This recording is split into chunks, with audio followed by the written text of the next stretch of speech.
Bienvenue sur notre chaîne dédiée aux histoires extraordinaires de survie et d'ingéniosité humaine. Aujourd'hui, nous vous racontons l'incroyable histoire de Marcel Durand, un ingénieur forestier français qui, dans les Alpes savoyardes, a défié les moqueries de ses voisins en construisant ce qu'ils appelaient dédaigneusement sa cabane double. Cette construction apparemment extravagante, composée de deux structures reliées par un tunnel souterrain, semblait être le caprice coûteux d'un homme obsédé par la survie en montagne. Mais en février 1999, quand la tempête du siècle s'abattit sur la vallée de Chamonix pendant 7 jours consécutifs, cette cabane inutile se transforma en arche de Noé moderne, sauvant non seulement son créateur, mais également 15 personnes bloquées par la plus violente tempête de neige jamais enregistrée dans la région. Cette histoire vraie nous enseigne que l'innovation naît souvent de la prévoyance, et que ceux qui osent penser différemment peuvent sauver des vies quand la nature montre sa force destructrice.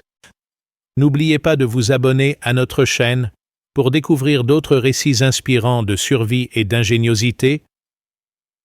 Mettez un pouce bleu si cette introduction vous intrigue et laissez-nous un commentaire en nous indiquant de quel pays et de quelle ville vous regardez cette vidéo.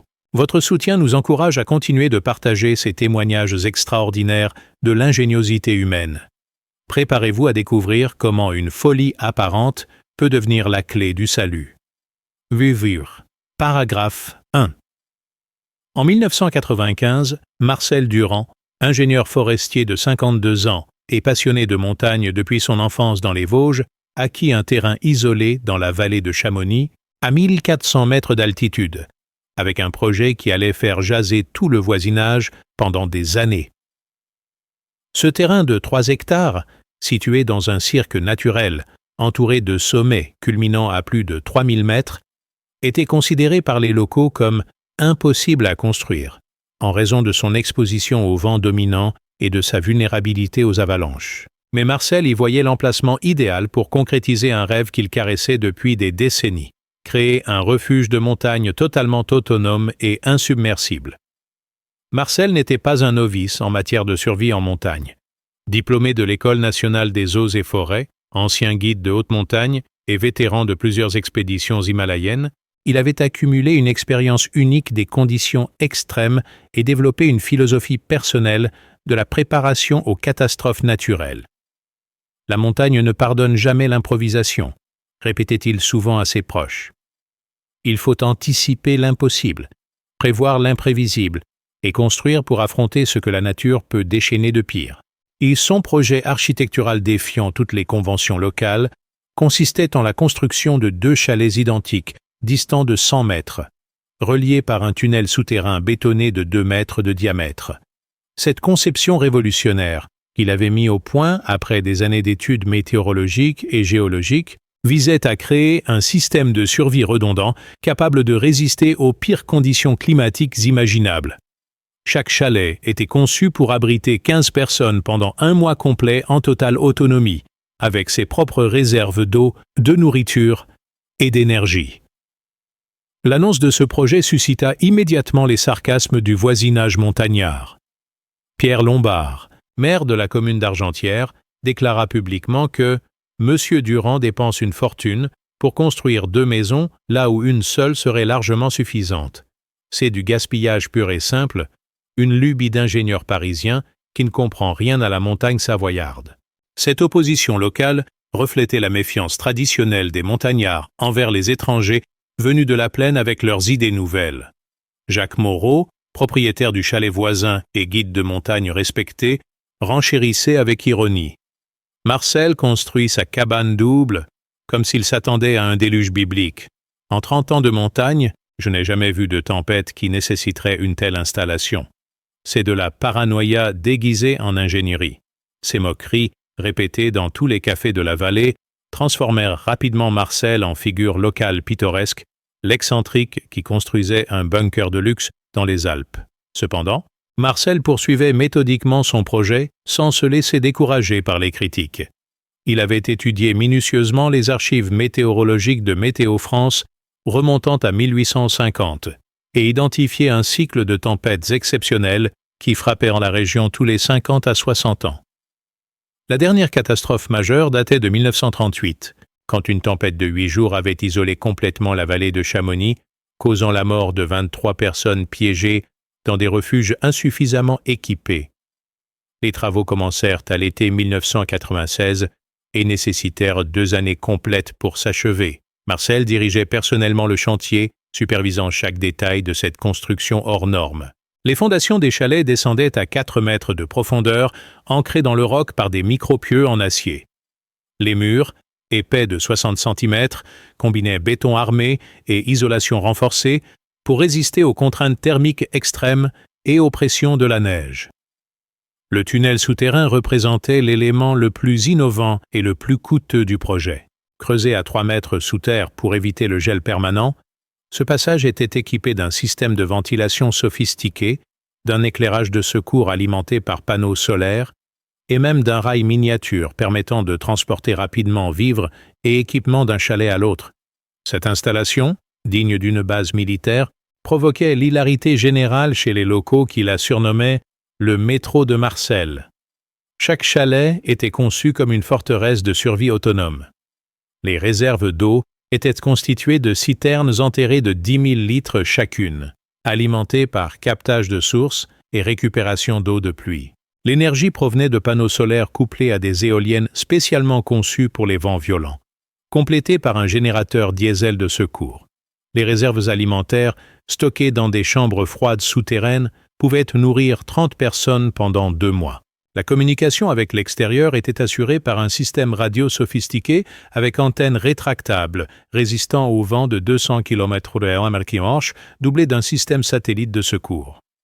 Chaque chalet disposait également d'une infirmerie complète, d'un atelier de réparation et même d'une petite bibliothèque pour occuper d'éventuels occupants contraints à un séjour prolongé. Cette attention aux détails de confort psychologique révélait l'expérience de Marcel en matière d'isolement en montagne. L'inauguration officieuse de la cabane double eut lieu en septembre 1998 lors d'une pendaison de crémaillère qui rassembla une trentaine de voisins curieux de visiter enfin cette construction mystérieuse. Malgré leur admiration pour la qualité technique de l'installation, la plupart repartirent convaincus que Marcel avait dépensé une fortune pour se protéger d'un danger imaginaire. « C'est magnifique », résumait l'un d'eux, mais complètement disproportionné pour les risques réels de notre région. Marcel accueillait ces critiques avec un sourire patient, confiant dans la justesse de ses calculs météorologiques et géologiques. « J'espère sincèrement que mes voisins ont raison et que cette installation ne servira jamais », déclarait-il. « Mais si la montagne décide de nous rappeler sa puissance, nous serons prêts. » Cette philosophie de la précaution extrême, jugée excessive par son entourage, allait bientôt révéler toute sa pertinence face à la fureur déchaînée de la nature alpine. Le paragraphe 2. L'hiver 1998-1999 s'annonça particulièrement rigoureux dans les Alpes françaises, avec des chutes de neige précoces dès novembre et des températures anormalement basses qui inquiétaient les météorologues de Météo France. Marcel Durand, fidèle à ses habitudes, analysait quotidiennement les bulletins météorologiques et les données satellitaires qu'il recevait directement sur son ordinateur équipé d'une liaison spécialisée. Ses connaissances en météorologie montagnarde, acquises lors de ses années d'expédition, lui permettaient de déceler des signaux d'alarme que les prévisions grand public ne révélaient pas. Dès le début de février 1999, Marcel observait avec inquiétude la formation d'un système dépressionnaire d'une ampleur exceptionnelle au-dessus de l'Atlantique Nord. Cette perturbation, alimentée par un contraste thermique extrême entre les masses d'air arctiques et tropicales, présentait toutes les caractéristiques des tempêtes du siècle qu'il avait étudiées dans les archives historiques. Les modèles informatiques qu'il faisait tourner sur son ordinateur personnel prévoyaient une trajectoire de cette dépression directement vers les Alpes, avec une intensité jamais enregistrée dans la région. Le 8 février, Marcel prit une décision qui provoqua l'hilarité générale dans la vallée. Il commença à constituer des réserves d'urgence supplémentaires et à tester tous les systèmes de sa cabane double comme s'il se préparait à un siège. Ses voisins, voyant les camions de livraison se succéder vers son installation, plaisantaient ouvertement sur Marcel qui fait ses courses pour l'apocalypse. Pierre Lombard, le maire d'Argentière, déclara même ironiquement « Voilà que notre ingénieur joue les prophètes de malheur, heureusement que tout le monde n'est pas aussi anxieux. » Jacques Moreau, le guide de montagne, observait ces préparatifs avec un mélange d'amusement et d'agacement. Marcel exagère vraiment. Certes, l'hiver est froid, mais de là à se barricader comme s'il attendait la fin du monde. Il va finir par se rendre malade avec ses obsessions météorologiques. Cette réaction typique illustrait l'incompréhension générale face aux méthodes de Marcel, jugées excessivement prudentes, pour une région habituée aux rigueurs hivernales mais confiante dans ses infrastructures modernes. Pourtant, les signes avant-coureurs s'accumulaient pour qui savait les interpréter. La température chuta brutalement de 15 degrés en 48 heures, passant de 5 degrés à 20 degrés, phénomène inhabituel même en haute montagne. Les animaux sauvages montraient des comportements étranges. Cerfs et chamois descendaient massivement vers les vallées, comme s'ils fuyaient une menace imminente. Les chiens de traîneau des clubs locaux refusaient de sortir, signe traditionnel de l'approche d'une tempête majeure. Marcel multipliait les appels téléphoniques au service de Météo France pour signaler ses observations et partager ses prévisions alarmistes. « Monsieur Durand », lui répondait patiemment le météorologue de service, « nous apprécions votre vigilance, mais nos modèles ne prévoient qu'une perturbation classique, certes un peu forte, mais rien d'exceptionnel pour la saison. Nous vous conseillons de ne pas alarmer inutilement la population locale. » Cette réponse institutionnelle révélait le fossé entre la science officielle et l'expérience empirique de terrain. Le 10 février au matin, Marcel prit une initiative qui scandalisa littéralement le voisinage. Il envoya des invitations urgentes à tous les habitants isolés de la vallée, les invitant à venir passer quelques jours de convivialité dans sa cabane double. Cette invitation, perçue comme une excentricité de plus, était en réalité un appel de détresse déguisé. Marcel avait identifié 15 personnes particulièrement vulnérables. Personnes âgées vivant seules, familles dans des chalets mal isolés, couples avec jeunes enfants dans des habitations précaires. Marguerite Blanc, veuve de 70 ans vivant seule dans un chalet centenaire, fut la première à accepter l'invitation par pure curiosité. « Marcel est peut-être un peu fou », confia-t-elle à ses amis, « mais sa cabane est si bien équipée que ce sera comme des vacances gratuites. Et puis, cela me changera de la solitude. » Cette acceptation, motivée par la sociabilité plutôt que par la prudence, allait lui sauver la vie quelques jours plus tard.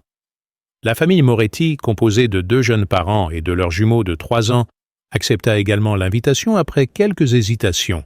« Nos enfants adorent Marcel », expliquait Maria Moretti, « et notre chalet a des problèmes de chauffage cette année. Quelques jours dans son installation high-tech nous feront du bien. » Cette décision, prise par pragmatisme économique, se révélerait providentielle quand leur propre habitation serait littéralement ensevelie sous 8 mètres de neige. D'autres acceptèrent par amitié ou par simple curiosité. Henri Dubois, retraité passionné de météorologie amateur qui appréciait les discussions techniques avec Marcel. Les époux Garnier, nouveaux arrivants dans la vallée qui n'avaient pas encore d'amis locaux, Sophie Duval, institutrice en congé maladie qui s'ennuyait dans sa solitude hivernale.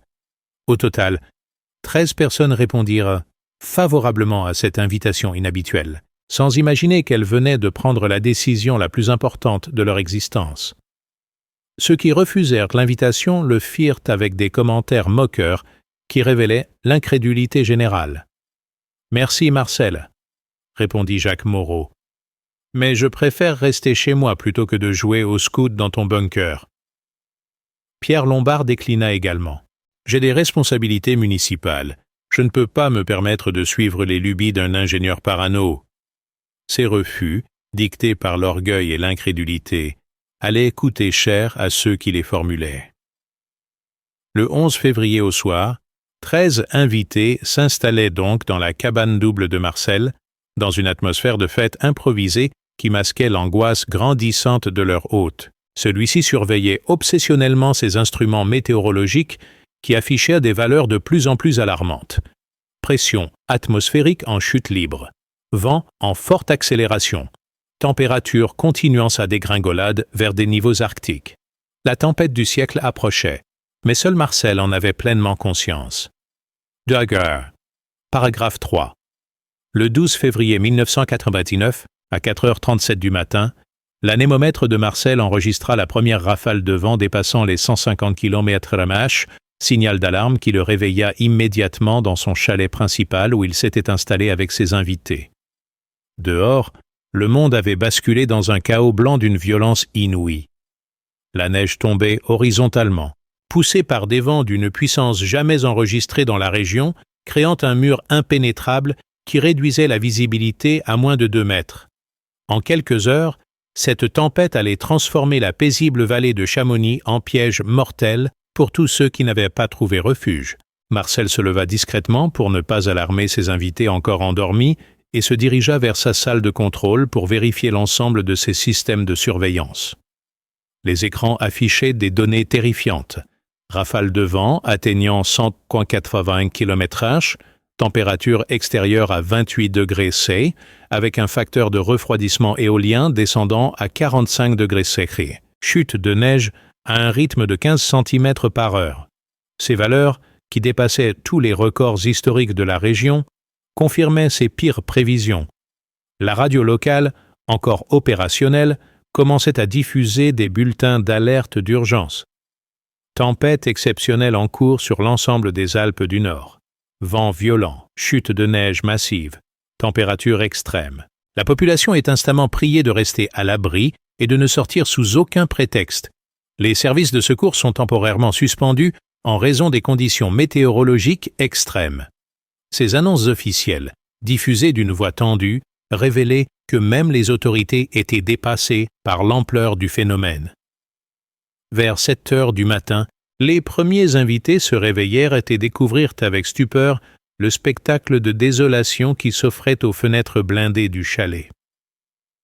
Marguerite Blanc, la première levée selon ses habitudes matinales, s'exclama « Mon Dieu, Marcel, on ne voit plus rien dehors. C'est comme si le monde avait disparu. » À cette réaction de panique était partagée par tous les occupants qui prenaient brutalement conscience d'être coupés du monde extérieur par un mur de neige et de vent impénétrable.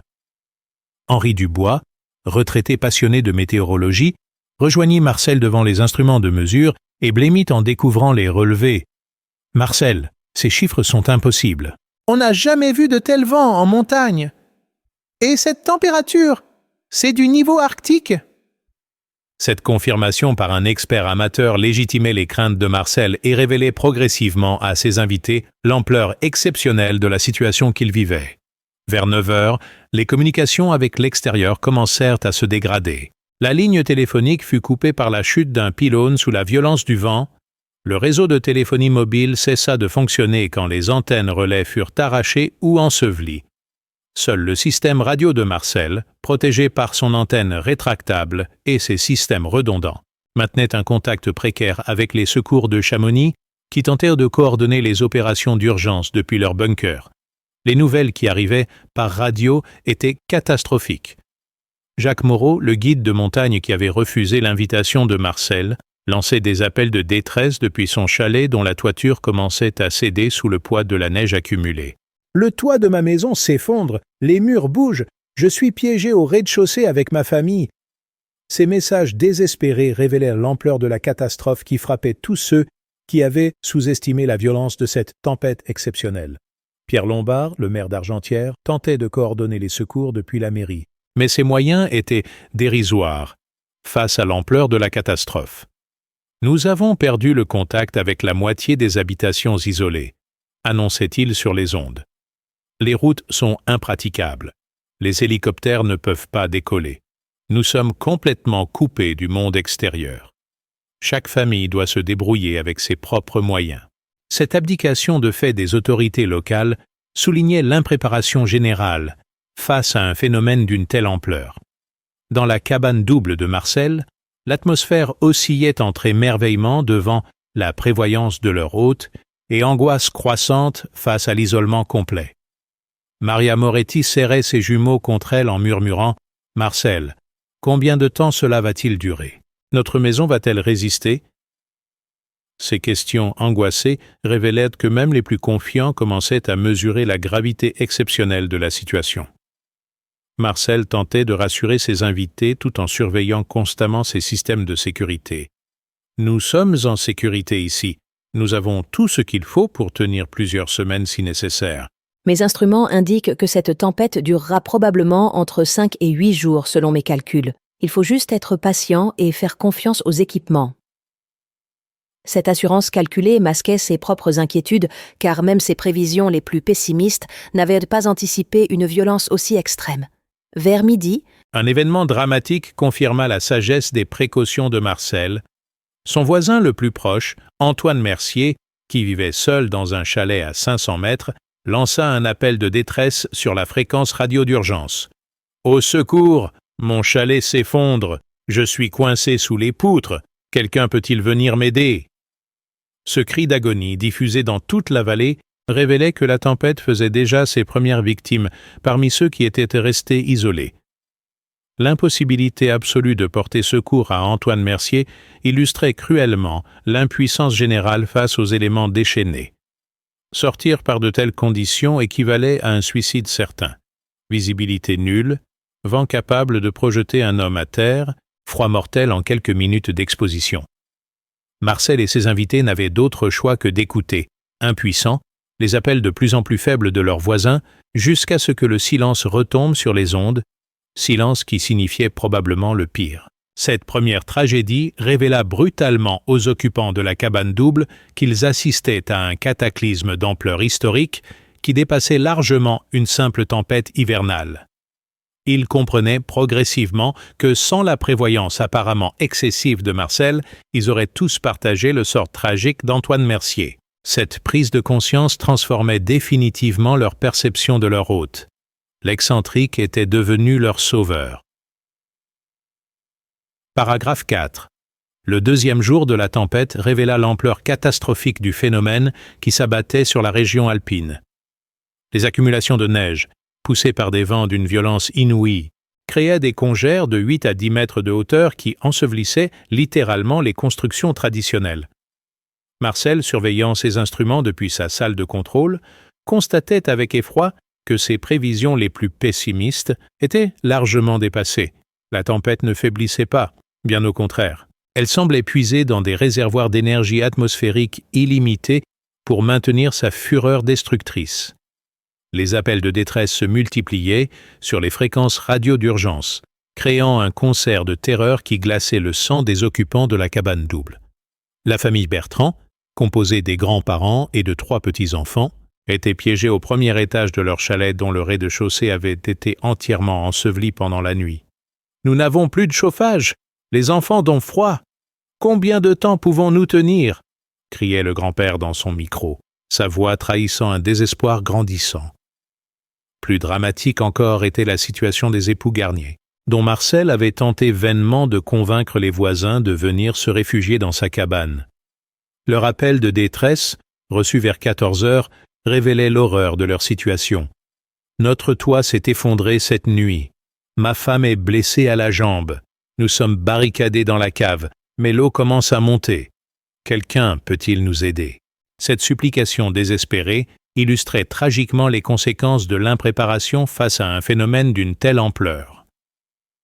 Dans la cabane double de Marcel, l'atmosphère devenait de plus en plus lourde à mesure que la gravité de la situation extérieure se révélait.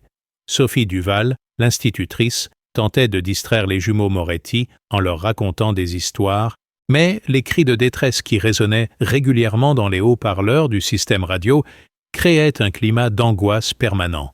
« Marcel » murmurait-elle, « combien de personnes vont mourir par notre faute ? Nous aurions dû insister davantage pour les convaincre de venir. » Cette culpabilité du survivant, que ressentaient tous les occupants du refuge, pesait particulièrement lourd sur Marcel lui-même. « Je ne pouvais pas les forcer, » répondait-il avec amertume. « J'ai fait tout ce que je pouvais pour les prévenir. Ils ont choisi de ne pas me croire. » Cette justification rationnelle masquait difficilement le sentiment de responsabilité qui l'étreignait face aux tragédies qui se déroulaient à quelques centaines de mètres de son refuge impénétrable. Vers 16 heures, un événement dramatique illustra l'utilité cruciale du système de double cabane conçu par Marcel. Une avalanche massive, déclenchée par l'accumulation de neige sur les pentes avoisinantes, déferla sur la vallée avec une puissance destructrice inouïe. Cette coulée de neige et de glace, haute de 15 mètres et large de 100 mètres, rasa littéralement tout sur son passage avant de venir s'écraser contre le chalet principal où se trouvaient Marcel et ses invités. L'impact fut terrifiant. La structure en béton armé résista au choc, mais l'ensemble du bâtiment se retrouva enseveli sous 8 mètres de neige compactée qui bloquait hermétiquement toutes les ouvertures.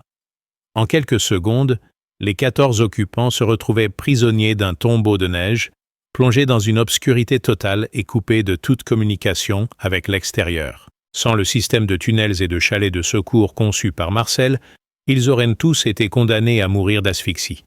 C'est alors que le génie de la conception de Marcel révéla toute sa pertinence. « Pas de panique !» cria-t-il dans l'obscurité, tandis que ses invités commençaient à paniquer face à cet ensevelissement soudain. « C'est exactement pour cette situation que j'ai construit le tunnel. Nous allons évacuer vers le chalet secondaire par le passage souterrain. » Cette annonce, qui révélait la prévoyance extraordinaire de leur hôte, transformait immédiatement l'opinion de ceux qui avaient encore des doutes sur l'utilité de sa cabane double. L'évacuation par le tunnel souterrain, éclairé par son système d'éclairage de secours, prit 1 heure dans des conditions éprouvantes pour les nerfs. Marguerite Blanc, malgré ses 70 ans, gardait un courage admirable. « Marcel, vous êtes un génie. Sans ce tunnel, nous serions morts. Comment avez-vous pu prévoir une telle situation ?» Cette reconnaissance, exprimée par la doyenne du groupe, reflétait l'admiration croissante de tous les réfugiés pour la prévoyance de leur sauveur. Une fois installés dans le chalet secondaire, parfaitement fonctionnel avec tous ses systèmes autonomes, les rescapés purent reprendre contact avec l'extérieur grâce au système radio redondant. Les nouvelles qu'ils recueillirent révélaient l'ampleur catastrophique de la tragédie qui frappait la région. Au moins 15 personnes étaient reportées disparues dans la vallée de Chamonix. De nombreux chalets s'étaient effondrés sous le poids de la neige, et les secours étaient totalement paralysés par l'intensité du phénomène météorologique. Le maire Pierre Lombard, dont la mairie servait de poste de commandement improvisé pour les secours, lançait des appels désespérés. « Nous avons perdu le contact avec de nombreuses familles isolées. Les routes sont impraticables, les hélicoptères ne peuvent pas voler. Toute personne disposant d'un abri sûr est priée d'accueillir les personnes en détresse. » Ces appels révélaient l'effondrement complet des systèmes de secours traditionnels face à une catastrophe d'une ampleur jamais envisagée. Marcel, depuis son poste radio du chalet secondaire, répondait à ces appels avec l'amertume de celui qui avait vu juste « Ici Marcel Durand, ma cabane double peut encore accueillir une personne supplémentaire si quelqu'un peut l'atteindre par ses propres moyens. Mais comme vous le voyez, ma construction inutile abrite actuellement 14 personnes qui seraient mortes sans elle. » Cette réponse, diffusée sur toutes les fréquences d'urgence, révélait cruellement aux autorités locales l'erreur de jugement qu'elles avaient commise en moquant ces précautions.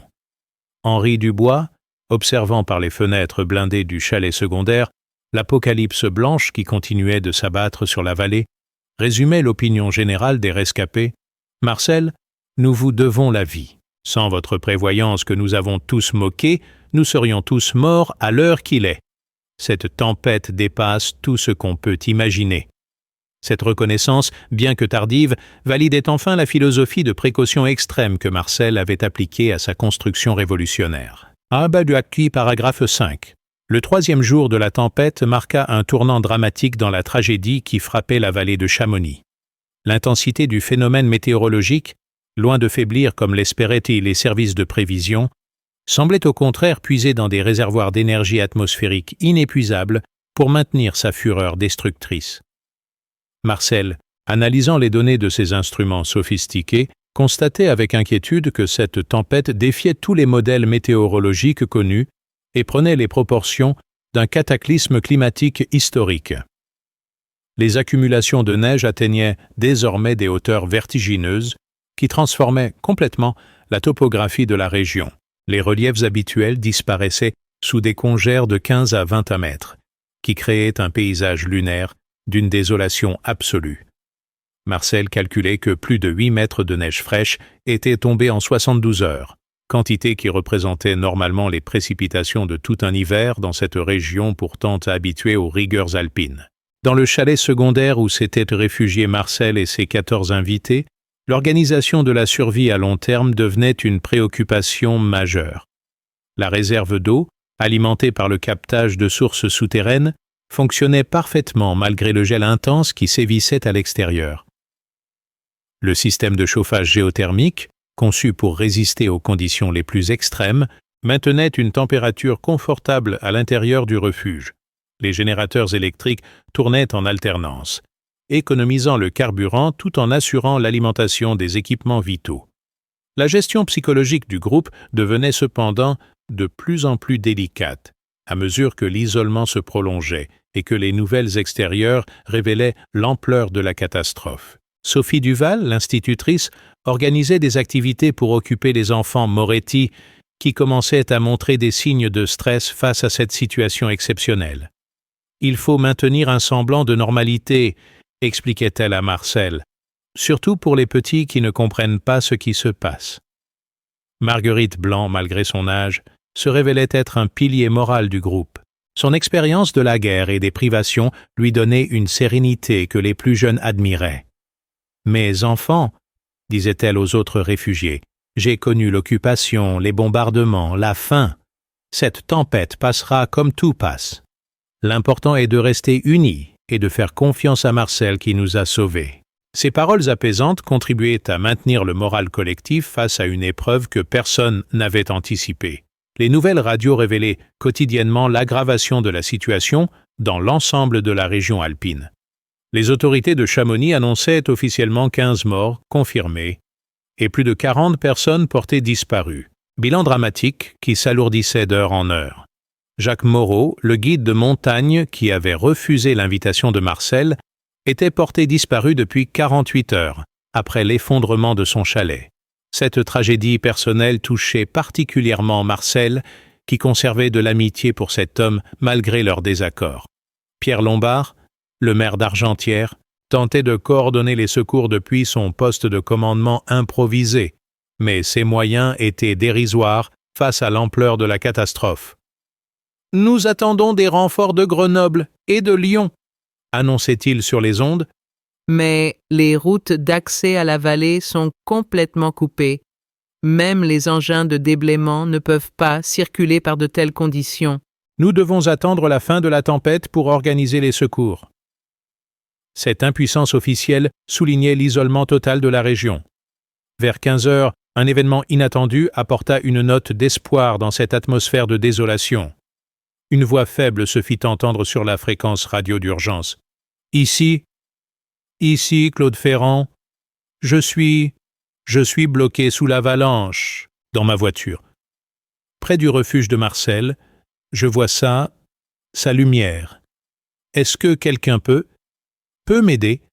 Cette découverte d'un survivant tout proche du refuge créa immédiatement une mobilisation générale parmi les occupants de la cabane double. Claude Ferrand, représentant de commerce de passage dans la région, avait été surpris par la tempête sur la route d'accès au refuge de Marcel. Son véhicule, une solide 4x4, avait été emporté par une coulée de neige et se trouvait maintenant à demi enseveli à moins de 100 mètres du chalet secondaire. L'homme, légèrement blessé mais conscient, avait survécu grâce au chauffage de sa voiture et aux quelques provisions qu'il transportait. Marcel, face à cette situation de sauvetage d'urgence, dut prendre une décision lourde de conséquences. Sortir par de telles conditions pour porter secours à Claude Ferrand représentait un risque mortel. Visibilité nulle, vent de 180 km/h, température de 30 degrés C avec un facteur de refroidissement éolien atteignant 50 degrés. Cependant, laisser mourir un homme à 100 mètres de son refuge était moralement inacceptable pour cet homme de montagne habitué aux secours d'urgence. « Je vais le chercher », annonça Marcel en enfilant son équipement de survie polaire. J'ai l'expérience de ces conditions extrêmes et les équipements adaptés. Il faut juste être méthodique et prudent. Et cette décision héroïque illustrait le caractère exceptionnel de cet homme qui avait consacré sa vie à prévoir et affronter les situations impossibles. Henri Dubois et 2 autres hommes du groupe insistèrent pour l'accompagner, malgré les risques évidents. L'opération de sauvetage, préparée minutieusement malgré l'urgence, nécessita 2 heures d'efforts surhumains. Marcel et ses volontaires, reliés par des cordes et équipés de matériel professionnel de secours en montagne, progressèrent mètre par mètre dans l'enfer blanc en se guidant uniquement au GPS et à la boussole. La récupération de Claude Ferrand, à demi inconscient d'hypothermie, fut un exploit technique qui révéla toute l'expertise de Marcel en matière de sauvetage extrême. Le retour vers le refuge avec le rescapé constitua un nouveau défi, dans des conditions qui défiaient l'entendement humain. La violence du vent était telle qu'elle projetait littéralement les sauveteurs au sol, les obligeant à ramper sur des dizaines de mètres pour progresser. La neige, transformée en projectile par la tempête, créait une douleur physique constante qui testait les limites de l'endurance humaine. Quand la petite équipe réintégra finalement le refuge, les occupants accueillirent ces héros improvisés comme des conquérants revenus d'une mission impossible. Claude Ferrand, réchauffé et soigné dans l'infirmerie improvisée du chalet, devint le 15e réfugié de la cabane double de Marcel. Son témoignage sur les conditions extérieures confirma l'ampleur exceptionnelle de la catastrophe. « J'ai roulé dans plus de 50 pays, » murmura-t-il encore faible. « Mais je n'ai jamais rien vu de tel. C'est l'enfer sur terre. Sans vous, Marcel, j'étais mort dans l'heure. » Cette reconnaissance supplémentaire ajoutait au prestige croissant de l'ingénieur qui révélait progressivement toutes les dimensions de sa prévoyance exceptionnelle. Paragraphe 6. Le 4e jour de la tempête révéla une évolution inquiétante du phénomène météorologique qui défiait toutes les prévisions scientifiques. Marcel, analysant les données de ses instruments de mesure sophistiqués, constatait avec stupeur que la dépression responsable de cette catastrophe semblait se régénérer en permanence, alimentée par des flux d'air arctiques et tropicaux qui créaient un mécanisme d'auto-entretien jamais observé dans cette région. Cette persistance anormale du phénomène l'amenait à réviser ses prévisions initiales. La tempête pourrait durer 8 ou même 10 jours, durée qui transformait cette épreuve de survie en véritable défi logistique et psychologique. Dans le chalet secondaire, l'organisation de la vie communautaire avait pris un rythme de croisière remarquablement efficace grâce à la prévoyance de Marcel et à la solidarité spontanée du groupe. Sophie Duval avait institué un programme d'activité pour les enfants Moretti qui s'adaptait avec la résilience propre à leur âge à cette situation extraordinaire. Henri Dubois partageait ses connaissances météorologiques avec les autres réfugiés, créant des discussions passionnantes qui occupaient les longues heures d'isolement. Marguerite Blanc racontait ses souvenirs de guerre qui relativisaient les difficultés actuelles et renforçaient la cohésion du groupe. Les réserves alimentaires, calculées par Marcel pour un mois d'autonomie pour 30 personnes, assuraient largement la subsistance des 15 réfugiés. Cependant, la gestion psychologique de l'isolement prolongé devenait de plus en plus complexe à mesure que les nouvelles extérieures révélaient l'ampleur croissante de la tragédie régionale. Maria Moretti commençait à montrer des signes d'anxiété chronique liés à l'incertitude sur la durée de leur réclusion forcée. « Marcel ?» demandait-elle régulièrement. « Êtes-vous vraiment sûr que nous pourrons tenir jusqu'à la fin de cette tempête ?»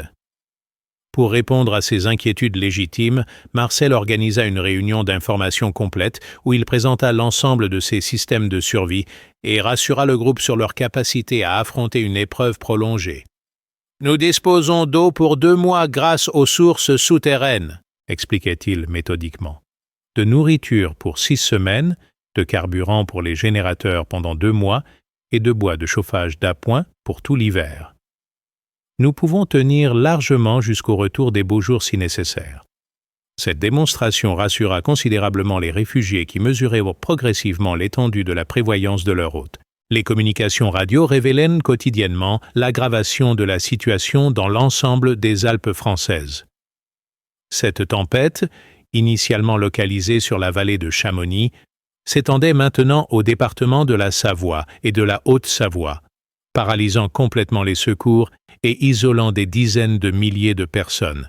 Les autorités préfectorales annoncèrent l'état de catastrophe naturelle majeure et réclamaient l'aide de l'armée pour organiser des opérations de secours d'une ampleur inédite en temps de paix. Pierre Lombard, le maire d'Argentière, tentait de maintenir le moral des populations isolées par des messages radio quotidiens. Mais sa propre situation devenait critique. « Notre mairie résiste encore », annonçait-il d'une voix de plus en plus tendue. « Mais nous avons des fissures dans les murs et le toit commence à fléchir sous le poids de la neige. Nous avons évacué les étages supérieurs et nous nous sommes barricadés au sous-sol avec nos réserves d'urgence. » Ces nouvelles révélaient que même les bâtiments officiels, supposés résister aux catastrophes, cédaient sous la violence exceptionnelle de cette tempête. L'après-midi du 4e jour apporta une tragédie supplémentaire qui bouleversa profondément les réfugiés de la cabane double. Jacques Moreau, le guide de montagne qui avait refusé l'invitation de Marcel et critiqué ses précautions excessives, fut officiellement déclaré mort avec sa famille de 4 personnes.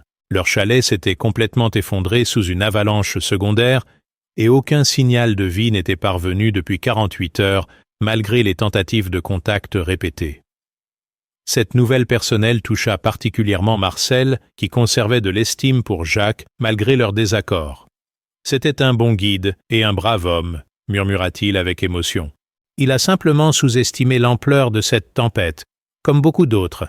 Sa mort me fait plus de mal que toutes les moqueries qu'il avait pu faire sur ma cabane double. » Cette réaction humaine révélait la sensibilité de Marcel derrière sa façade d'ingénieur rationnel et méthodique. Le groupe observa une minute de silence en mémoire de Jacques Moreau et de sa famille, moment de recueillement qui renforça paradoxalement la solidarité entre les survivants. Claude Ferrand, le représentant de Commerce Sauvé la Veille, exprimait l'opinion générale. « Sans Marcel, nous aurions tous eu le même sort que Jacques. Nous devons notre vie à un homme que tout le monde traitait de fou il y a une semaine. » Cette reconnaissance collective transformait définitivement l'image de Marcel auprès de ses voisins.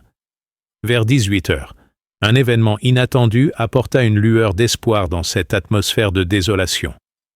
Un hélicoptère de la sécurité civile, profitant d'une accalmie relative dans la tempête, parvint à survoler brièvement la vallée pour évaluer les dégâts et localiser d'éventuels survivants. Le pilote, stupéfait par l'ampleur de la catastrophe, signala par radio « zone complètement dévastée, accumulation de neige dépassant tous les records, nombreux bâtiments effondrés. Cependant, je détecte des signaux de vie dans le secteur du refuge Durand. » Répétez, des survivants dans le secteur Durand. Marcel, alerté par ce contact radio, alluma immédiatement ses projecteurs de détresse et établit le contact avec l'hélicoptère. « Ici Marcel Durand, nous sommes 15 survivants dans mon refuge, tous en bonne santé. Nous disposons de tout le nécessaire pour tenir encore plusieurs semaines. Concentrez vos efforts de secours sur les personnes vraiment en danger. » Cette communication rassura considérablement les autorités qui avaient craint le pire pour tous les habitants de la zone sinistrée. Le pilote, impressionné par cette oasis de survie au milieu de la désolation générale, promit de revenir dès que les conditions le permettraient pour évacuer d'éventuels blessés. Cependant, Marcel déclina cette proposition. « Nous ne sommes pas prioritaires pour l'évacuation. Il y a sûrement des gens en situation plus critique que nous. Nous pouvons attendre la fin de la tempête. » Cette générosité révélait une nouvelle facette du caractère exceptionnel de cet homme qui pensait aux autres, même dans l'épreuve. Cette brève communication avec l'extérieur eut un effet psychologique considérable sur le groupe. Savoir qu'ils n'étaient pas totalement oubliés du monde, que des secours s'organisaient malgré les difficultés énormes, redonnait espoir à tous les réfugiés. Les enfants Moretti demandèrent innocemment « Marcel, quand l'hélicoptère reviendra-t-il nous chercher ?» Cette question révélait que même les plus jeunes commençaient à envisager la fin de cette épreuve extraordinaire. Cependant, Marcel tempérait cet optimisme naissant par un réalisme nécessaire. L'hélicoptère ne pourra pas se poser tant que la tempête continuera. Et même après, il faudra du temps pour déblayer suffisamment pour organiser une évacuation. Nous devons nous préparer à rester ici encore au moins une semaine. Cette estimation prudente préparait psychologiquement le groupe à une épreuve prolongée tout en maintenant l'espoir d'une issue favorable. De Gaulle. Paragraphe 7. Le 5e jour marqua un tournant psychologique crucial dans l'épreuve que traversaient les 15 réfugiés de la cabane double. L'accoutumance progressive à cette situation extraordinaire avait transformé l'angoisse initiale en une forme de résignation active, où chacun avait trouvé sa place dans l'organisation communautaire mise en place par Marcel. Cette adaptation remarquable révélait la capacité d'adaptation de l'être humain face aux circonstances les plus extrêmes, mais aussi l'efficacité de la préparation minutieuse qui permettait de maintenir un niveau de confort relatif même dans l'isolement complet. Henri Dubois était devenu l'assistant officieux de Marcel pour la surveillance des systèmes techniques et météorologiques. Sa passion d'amateur pour la météorologie trouvait enfin un terrain d'application pratique, qui l'épanouissait malgré les circonstances dramatiques. Marcel, observait-il en étudiant les relevés, je commence à comprendre votre méthode d'analyse. Cette tempête suit effectivement des patterns que vous aviez identifiés dans vos archives historiques. Vos prévisions de durée semblent se confirmer. Cette reconnaissance technique d'un père validait rétrospectivement des années de recherche que tout le monde avait jugées inutiles. Sophie Duval avait organisé une véritable école improvisée pour les enfants Moretti, utilisant les livres de la bibliothèque de Marcel et inventant des jeux éducatifs adaptés à leur situation. Ces enfants vont avoir des souvenirs extraordinaires de cette aventure, observait-elle. Ils racontent déjà à leurs parents qu'ils vivent comme des explorateurs polaires. Cette capacité des enfants à transformer l'épreuve en jeu révélait leur résilience naturelle et contribuait à maintenir le moral général du groupe. Marguerite Blanc était devenue la mémoire vivante et la sage du groupe. Ses récits de l'occupation et de la libération captivaient les autres réfugiés pendant les longues soirées d'isolement. « Mes enfants, leur racontait-elle, j'ai vécu 4 années d'occupation allemande cachée dans des caves.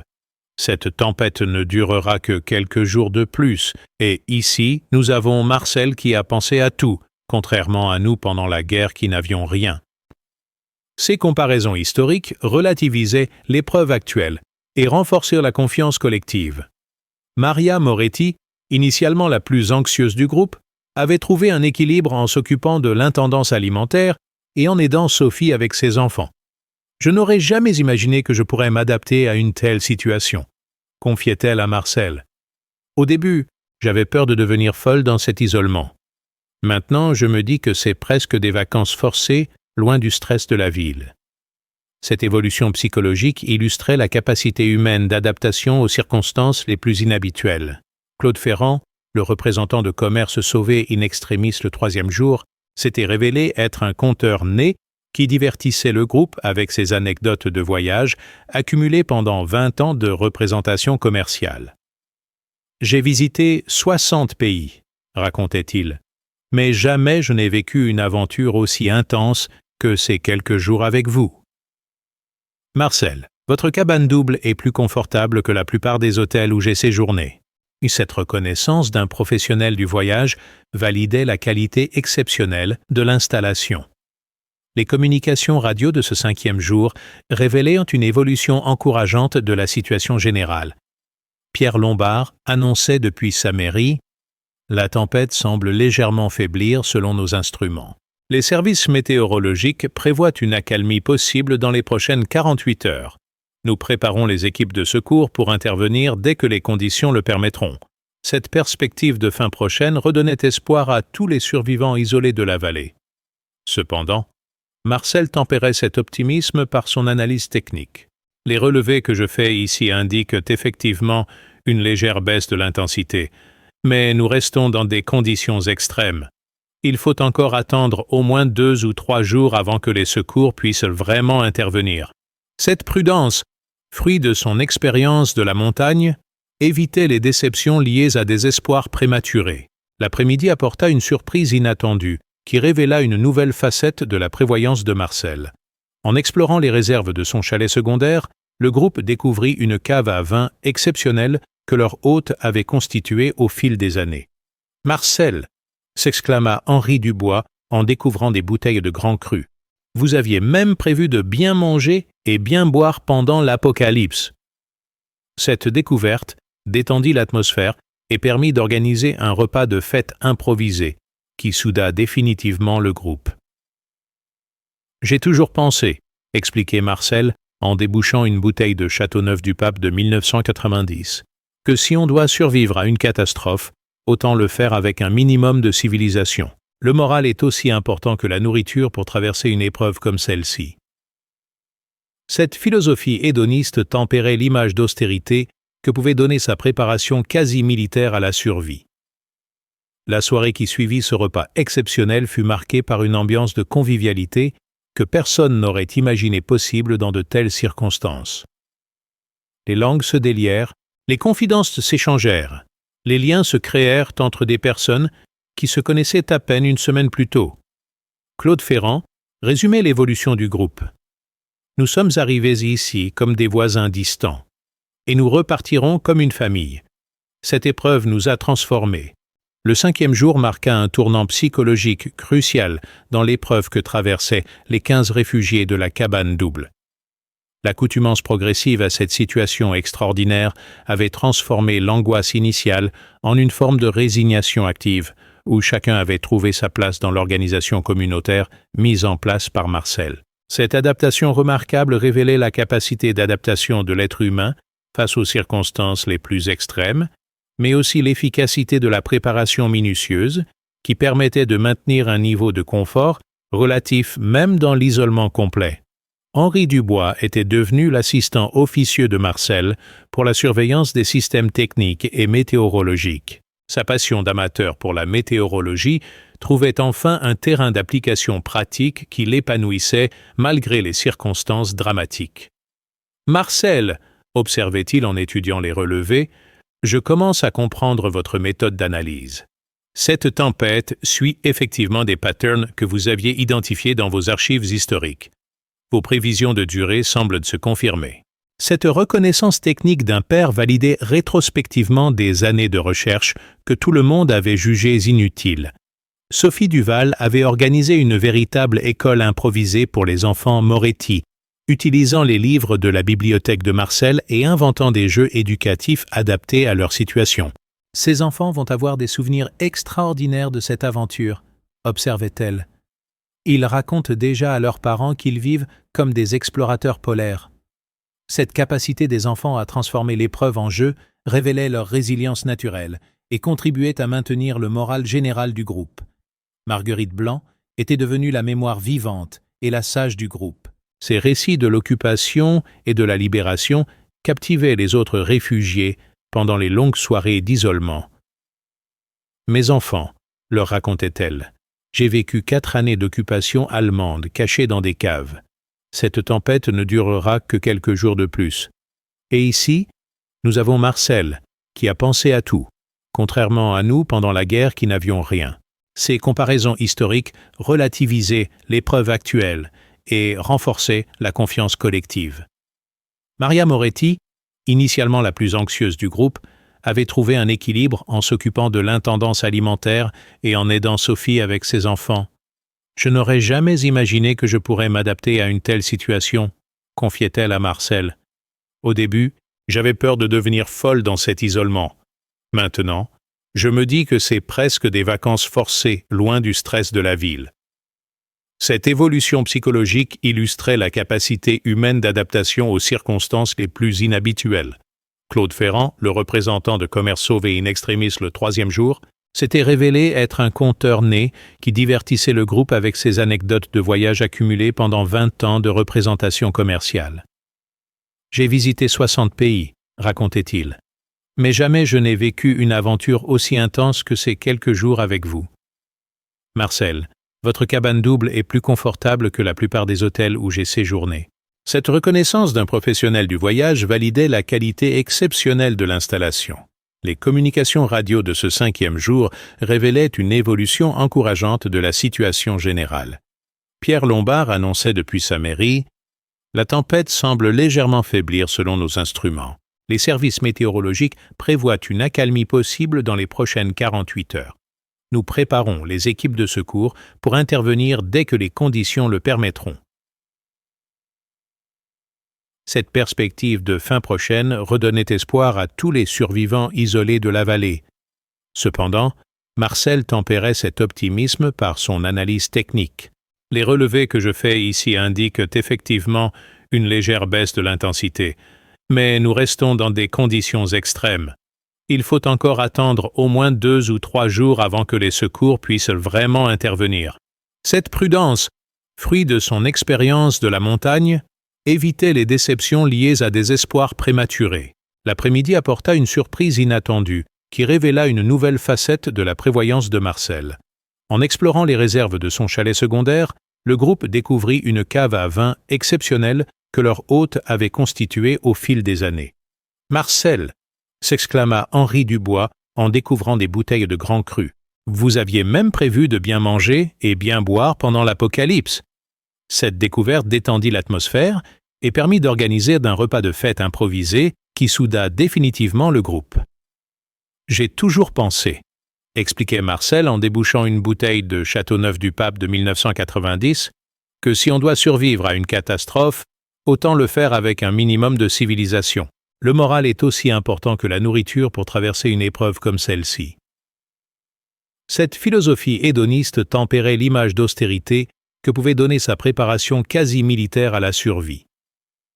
La soirée qui suivit ce repas exceptionnel fut marquée par une ambiance de convivialité que personne n'aurait imaginé possible dans de telles circonstances. Les langues se délièrent, les confidences s'échangèrent. Les liens se créèrent entre des personnes qui se connaissaient à peine une semaine plus tôt. Claude Ferrand résumait l'évolution du groupe. « Nous sommes arrivés ici comme des voisins distants, et nous repartirons comme une famille. Cette épreuve nous a transformés. » Vers 22 heures, une communication radio inattendue bouleversa l'atmosphère détendue de la soirée. Une voix inconnue se fit entendre sur la fréquence d'urgence. « Ici le commandant Roussel, peloton de gendarmerie de haute montagne. Nous tentons une mission de reconnaissance par des conditions extrêmes. Y a-t-il des survivants dans le secteur de la vallée haute ?» Cette annonce révélait que les secours s'organisaient malgré les conditions encore épouvantables à l'extérieur. Marcel répondit immédiatement. « Ici Marcel Durand, nous sommes 15 personnes en sécurité dans mon refuge. Nous avons tout le nécessaire et ne nécessitons pas d'évacuation d'urgence. Concentrez vos efforts sur d'éventuels blessés ou personnes en détresse immédiate. » Cette réponse altruiste, qui privilégiait le secours aux autres plutôt que leur propre évacuation, illustrait parfaitement l'état d'esprit qui régnait dans le groupe soudé par l'épreuve commune. Le commandant Roussel, impressionné par cette organisation autonome, demanda à Marcel de servir de relais de communication pour coordonner les secours dans la vallée. « Monsieur Durand, votre installation semble être la seule à fonctionner parfaitement dans ce secteur. Pourriez-vous nous aider à localiser d'autres survivants et à transmettre nos messages ?» Cette proposition transformait Marcel en coordinateur officieux des opérations de secours, rôle qu'il accepta avec le sens des responsabilités qui le caractérisait. Cette évolution inattendue donnait un nouveau sens à l'épreuve des réfugiés. De simples survivants, ils devenaient les sauveteurs potentiels de leurs voisins moins bien préparés. Henri Dubois résumait cette transformation. « Marcel, non seulement vous nous avez sauvé la vie, mais maintenant vous nous permettez de participer au sauvetage des autres. Votre cabane double n'est plus seulement un refuge, c'est devenu un véritable centre de secours. » Cette reconnaissance collective couronnait définitivement l'œuvre de prévoyance de Marcel. Paragraphe 8.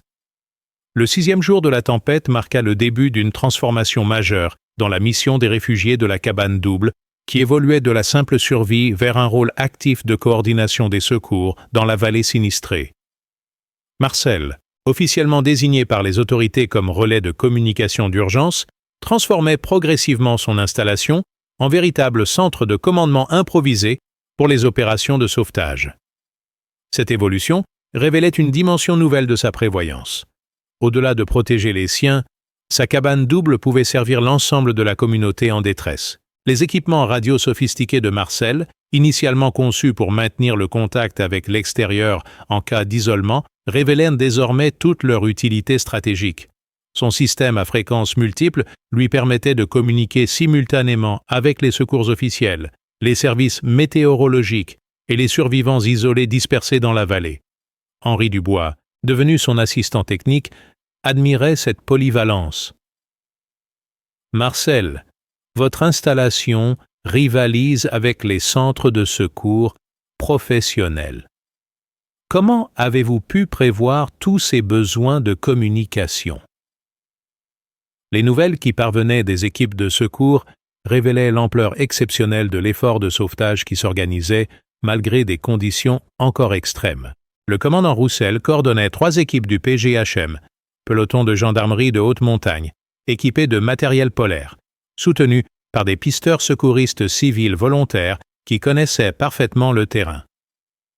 Monsieur Durand, expliquait-il par radio, vos informations météorologiques locales et votre connaissance de l'implantation des habitations nous sont précieuses. Vous êtes nos yeux et nos oreilles dans cette vallée. L'une des premières missions de cette coordination improvisée consista à localiser et secourir la famille Bertrand, composée des grands-parents et de leurs 3 petits-enfants, coincés au premier étage de leur chalet depuis 4 jours.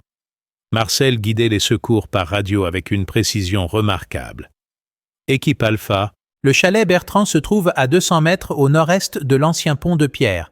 Attention, il y a une crevasse de neige dangereuse à 50 mètres avant d'arriver, contournée par l'ouest.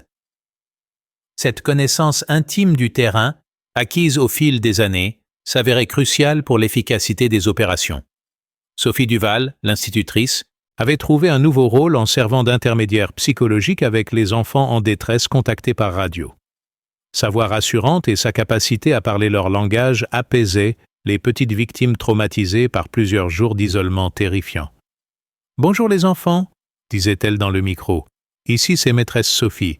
Les gentils secouristes arrivent bientôt vous chercher. En attendant, on va jouer ensemble par radio, d'accord ?»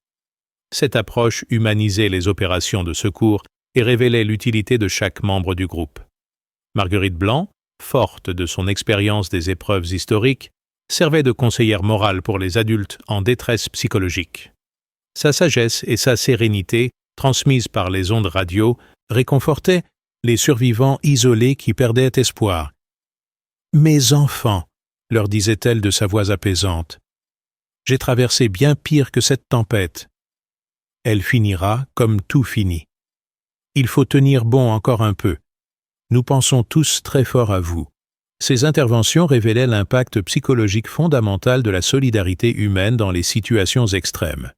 Claude Ferrand, grâce à sa connaissance professionnelle de la région acquise lors de ses tournées commerciales, aidait à localiser les habitations isolées et à évaluer leur accessibilité pour les secours.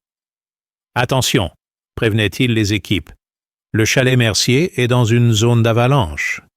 Il vaut mieux l'approcher par le versant sud, c'est plus long, mais plus sûr. » Ces conseils pratiques, fruits de années de déplacements professionnels, se révélèrent précieux pour optimiser les itinéraires de secours. Maria Moretti coordonnait l'aide psychologique aux familles séparées par la catastrophe, utilisant le système radio pour maintenir le contact entre parents et enfants isolés dans des refuges différents. « Madame Dubois, » disait-elle à une mère inquiète, « vos enfants sont en sécurité chez les voisins Martin. Je vais les mettre en communication avec vous dans quelques minutes. » Cette fonction de lien social révélait l'importance des relations humaines dans la gestion des catastrophes. L'efficacité de cette coordination improvisée impressionnait les secours professionnels qui découvraient les avantages d'un centre de commandement civil parfaitement équipé et connaissant intimement le terrain. Le capitaine Moreau, responsable départemental des secours, félicitait Marcel par radio. « Monsieur Durand, votre installation nous fait gagner un temps précieux. Sans votre aide, nous aurions mis 2 fois plus de temps à localiser et secourir les victimes.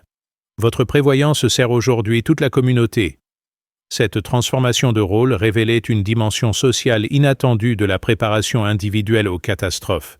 Marcel découvrait que sa cabane double, conçue initialement pour protéger sa famille et ses amis proches, pouvait rayonner sur l'ensemble de la vallée en devenant un hub de solidarité et d'entraide communautaire.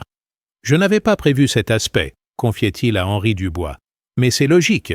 Quand on a les moyens d'aider, on devient naturellement responsable de ceux qui n'ont pas eu cette chance. » Les opérations de sauvetage de cette journée permirent d'évacuer avec succès la famille Bertrand, une veuve isolée, et 2 randonneurs surpris par la tempête dans un refuge de fortune.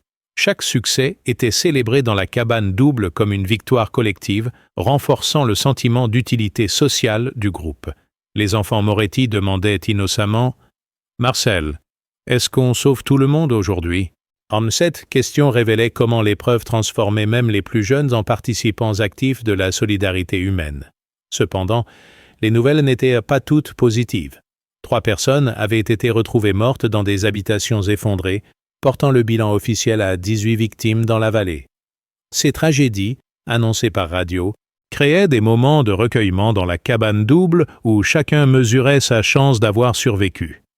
Marcel, particulièrement affecté par ces pertes qu'il n'avait pu empêcher, murmurait « Si seulement j'avais pu convaincre plus de monde de se mettre à l'abri ». Le soir du 6e jour, Pierre Lombard, le maire d'Argentière, établit le contact radio avec Marcel pour le remercier officiellement. « Marcel, au nom de toute la commune, je vous présente nos excuses pour avoir moqué vos précautions. Aujourd'hui, vous sauvez des vies grâce à votre prévoyance. La commune vous sera éternellement reconnaissante. » Cette reconnaissance officielle, diffusée sur toutes les fréquences d'urgence, consacrait publiquement la réhabilitation de Marcel auprès de ses concitoyens. Henri Dubois, observant Marcel coordonner les dernières opérations de la journée, résumait l'évolution extraordinaire de la situation. « Marcel, vous êtes passé de l'excentrique local au héros de la vallée en 6 jours.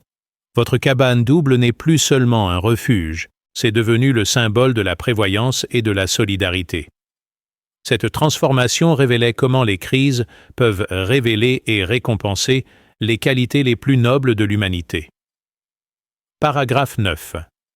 Le 7e et dernier jour de la tempête s'ouvrit sur des signes météorologiques encourageants que Marcel fut le premier à identifier grâce à ses instruments de mesure sophistiqués. La pression atmosphérique remontait lentement mais régulièrement, les vents faiblissèrent de manière significative et surtout, les chutes de neige diminuèrent d'intensité après 6 jours d'accumulation continue. « Je crois que nous tenons le début de la fin », annonça-t-il avec une prudence toute scientifique à ses compagnons de refuge. « Mais il faudra encore attendre plusieurs heures avant que les conditions permettent vraiment au secours de circuler normalement. » Cette annonce déclencha une explosion de joie contenue dans la cabane double, où 15 personnes avaient vécu une semaine d'isolement complet dans des conditions exceptionnelles. Les enfants Moretti sautèrent de joie en criant « On va pouvoir sortir, on va revoir papa et maman ». Leurs parents travaillaient à l'extérieur de la vallée quand la tempête avait éclaté. Cette perspective de retrouvailles familiales emplissait d'émotions tous les adultes qui mesuraient l'impact psychologique de cette séparation forcée sur les plus jeunes. Sophie Duval organisait déjà les préparatifs du retour en aidant chacun à rassembler ses affaires personnelles, mais l'atmosphère était paradoxalement teintée de mélancolie. Cette communauté improvisée, forgée par l'épreuve commune, allait se disperser avec la fin de la tempête. « C'est étrange », observait Marguerite Blanc. « J'ai hâte de rentrer chez moi, mais je vais regretter cette solidarité extraordinaire que nous avons vécue ici. » Cette ambivalence émotionnelle révélait l'intensité des liens créés par l'adversité partagée. Les communications radio révélaient une accélération des opérations de secours à mesure que les conditions s'amélioraient. Le commandant Roussel annonçait « Toutes les équipes du PGHM sont maintenant déployées dans la vallée. Nous procédons au déblaiement prioritaire des axes de circulation pour permettre l'arrivée des engins lourds. L'évacuation médicale des blessés commencera dans l'après-midi. » Cette organisation méthodique révélait l'efficacité des services de secours français face aux catastrophes naturelles. Vers 11 heures, un événement symbolique marqua officiellement la fin de la tempête du siècle. Pour la première fois depuis 7 jours, un rayon de soleil perça les nuages et illumina la vallée ensevelie sous un manteau neigeux d'une blancheur immaculée. Cette lumière, accueillie par des cris de joie dans toutes les habitations encore occupées, révélait un paysage totalement transformé où les reliefs familiers avaient disparu sous des accumulations de neige de 15 à 20 mètres de hauteur. Marcel, contemplant ce spectacle depuis les fenêtres de son chalet secondaire, mesurait l'ampleur de la catastrophe qu'il venait de traverser. « Regardez, » disait-il à ses compagnons, « la topographie de notre vallée a complètement changé.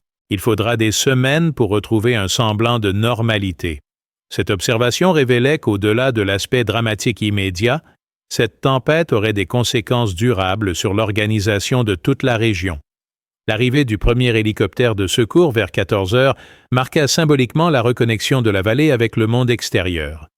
Cet appareil de la sécurité civile, piloté par le capitaine Durand, homonyme de Marcel, se posa sur une zone dégagée proche de la cabane double pour évacuer en priorité les personnes nécessitant des soins médicaux. Monsieur Durand, déclara le pilote en serrant la main de Marcel, « Votre installation a servi de phare dans cette tempête. Sans votre coordination, nous n'aurions jamais pu organiser les secours aussi efficacement. » Cette reconnaissance officielle des autorités transformait définitivement l'image de Marcel dans la vallée. L'homme que tous avaient de moquer une semaine plus tôt pour sa paranoïa était devenu le héros local dont la prévoyance avait sauvé des dizaines de vies. Pierre Lombard, évacué parmi les premiers en raison de son âge et de sa responsabilité municipale, fit ses adieux émus à Marcel. « Mon cher Marcel, nous vous devons tous des excuses et de la reconnaissance. Votre cabane double restera dans l'histoire de notre commune comme un monument à la prévoyance. » Les évacuations se succédèrent tout l'après-midi selon un ordre de priorité établi par Marcel en concertation avec les secours. D'abord les personnes âgées et les enfants, puis les adultes selon leurs besoins médicaux ou familiaux. Marguerite Blanc fut parmi les premières à partir, non sans avoir embrassé chaleureusement Marcel. « Mon cher Marcel, vous m'avez offert une semaine extraordinaire. J'ai 70 ans, mais je n'avais jamais vécu une aventure aussi intense. Merci de m'avoir sauvé la vie. » Claude Ferrand. Le représentant de Commerce Sauvé in Extremis le 3e jour était visiblement ému lors de son départ. « Marcel, je vous dois littéralement la vie. Sans votre intervention héroïque, je serais mort gelé dans ma voiture. Cette semaine avec vous a changé ma perception de la solidarité humaine. Je reviendrai vous voir, c'est promis. Warka. » Ces témoignages révélaient l'impact profond de cette épreuve sur tous ceux qui l'avaient en partagé. La famille Moretti, évacuée en fin d'après-midi pour rejoindre les parents des jumeaux, vivait des retrouvailles particulièrement émouvantes. Les enfants, transformés par cette aventure extraordinaire, racontaient avec enthousiasme leur semaine chez Marcel le héros, à leurs parents stupéfaits. Maria Moretti résumait l'expérience collective. Marcel, nous sommes arrivés chez vous comme des voisins inquiets, et nous repartons comme une famille unie par l'épreuve. Cette tempête nous a révélé le meilleur de la nature humaine. Sophie Duval et Henri Dubois furent les derniers évacués, ayant insisté pour aider Marcel jusqu'au bout dans ses fonctions de coordinateur des secours. Marcel, déclarait Henri en lui serrant la main, « Cette semaine m'a appris plus sur la prévoyance et la météorologie que 20 années de lecture amateur. Vous m'avez montré ce que signifie vraiment anticiper l'imprévisible. » Sophie ajoutait, « Ces enfants garderont toute leur vie le souvenir de cette aventure extraordinaire. Vous leur avez donné une leçon de survie et de solidarité qu'aucune école ne pourra leur enseigner. » Quand le dernier hélicoptère disparut dans le ciel dégagé, Marcel se retrouva seul dans sa cabane double, pour la première fois depuis 8 jours. Ce retour au silence après l'intense vie communautaire de la semaine créait une sensation étrange de vide et d'accomplissement mêlé. Contemplant par sa fenêtre la vallée transformée par la tempête du siècle, il mesurait l'ampleur de l'aventure humaine qu'il venait de vivre et qui transformerait à jamais sa relation avec sa communauté. Paragraphe 10. Les semaines qui suivirent la tempête du siècle transformèrent radicalement la perception de Marcel Durand dans la vallée de Chamonix et bien au-delà. L'homme que ses voisins surnommaient ironiquement l'ermite paranoïaque était devenu une célébrité locale, puis nationale, quand les médias français découvrirent cette histoire extraordinaire de prévoyance et de solidarité humaine. France 2 consacra un reportage de 20 minutes à sa cabane double. TF1 l'invita dans son journal de 20 heures et Paris Match lui dédia une double page sous le titre « Le visionnaire des Alpes qui a défié la tempête du siècle ». Cette notoriété médiatique inattendue embarrassait profondément Marcel, homme discret par nature qui avait construit son refuge dans un souci de tranquillité personnelle et de sécurité familiale. « Je n'ai fait que mon devoir », répétait-il aux journalistes qui se succédaient. Tout montagnard expérimenté aurait agi de même s'il avait analysé correctement les données météorologiques. La prévoyance n'est pas de l'héroïsme, c'est de la simple prudence. Cette modestie naturelle renforçait paradoxalement son image de héros malgré lui. Le bilan officiel de la tempête révélait rétrospectivement l'ampleur de la catastrophe évitée grâce à l'initiative de Marcel. 23 personnes avaient perdu la vie dans l'ensemble de la région alpine, mais aucune parmi celles qui avaient accepté son invitation ou bénéficié de sa coordination des secours. Les experts météorologiques confirmaient que cette tempête constituait effectivement un phénomène centennal d'une violence exceptionnelle qui avait pris de court tous les services de prévision. Marcel avait eu raison contre la science officielle. Pierre Lombard, réélu maire d'Argentière avec un score écrasant, notamment grâce à sa reconnaissance publique des mérites de Marcel, inaugura officiellement le Sentier Marcel-Durand, reliant les deux chalets de la cabane double. Cette installation, déclara-t-il lors de la cérémonie, restera dans l'histoire de notre commune comme un monument à la prévoyance citoyenne et à la solidarité communautaire. Marcel Durand a sauvé l'honneur de notre vallée. Cette consécration municipale symbolisait la réhabilitation complète de l'ingénieur visionnaire. Henri Dubois, passionné de météorologie amateur, créa avec Marcel un observatoire météorologique associatif qui collectait des données climatiques pour Météo France et les universités spécialisées. Marcel m'a ouvert les yeux sur l'importance de l'observation locale, expliquait-il. Les modèles informatiques nationaux ne peuvent pas remplacer l'expertise de terrain d'un homme qui connaît intimement sa région. Cette collaboration scientifique valorisait l'expérience empirique face aux modèles théoriques. Sophie Duval intégra l'histoire de la tempête dans ses cours d'instruction civique, utilisant l'exemple de Marcel pour enseigner à ses élèves l'importance de la préparation aux risques naturels et de la solidarité communautaire. Marcel Durand est devenu notre héros local, expliquait-elle à ses élèves. Il nous apprend qu'anticiper les dangers et aider ses voisins sont les vraies valeurs citoyennes. Cette transmission pédagogique pérennisait l'exemple de Marcel auprès des nouvelles générations. Marguerite Blanc, malgré ses 70 ans, organisa un club des survivants de la tempête, qui réunissait mensuellement tous ceux qui avaient vécu cette épreuve ensemble. Ces rencontres, d'abord centrées sur le partage des souvenirs, évoluèrent vers l'organisation d'actions de solidarité communautaire.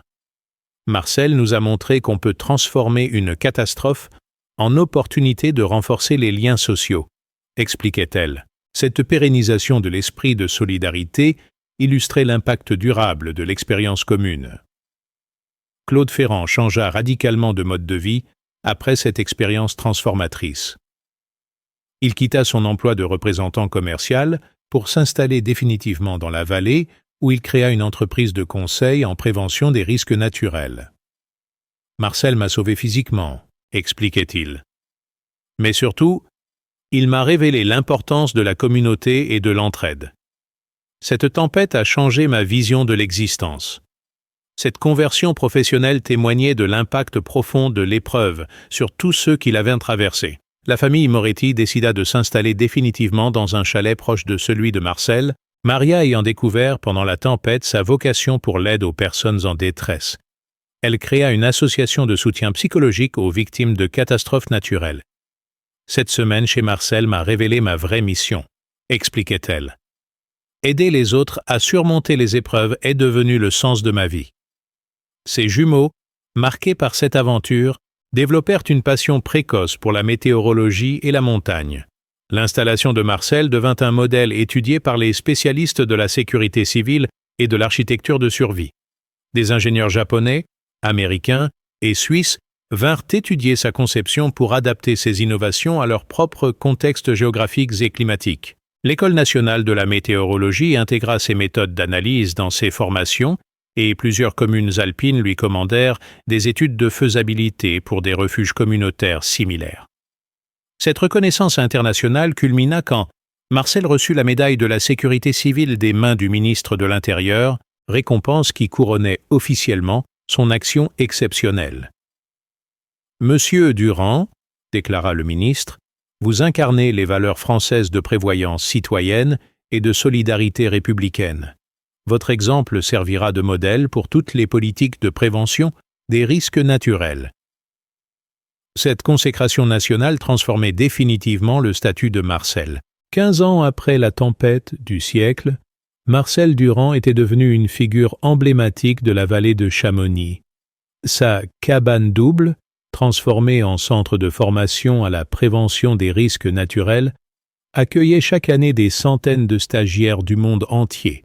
Les 15 personnes qu'il avait sauvées restaient ses amis les plus proches, et leurs retrouvailles annuelles, le 12 février, perpétuaient le souvenir de cette semaine extraordinaire où la prévoyance d'un homme avait triomphé de la fureur des éléments.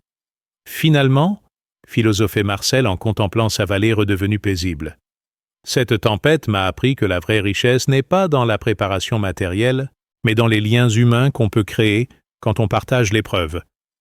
Ma cabane double était censée nous protéger du monde extérieur, elle nous a finalement rapprochés de nos voisins. Cette sagesse acquise dans l'adversité révélait que les plus grandes leçons naissent souvent des circonstances les plus difficiles, et que l'humanité révèle ses plus nobles qualités face aux défis les plus extrêmes.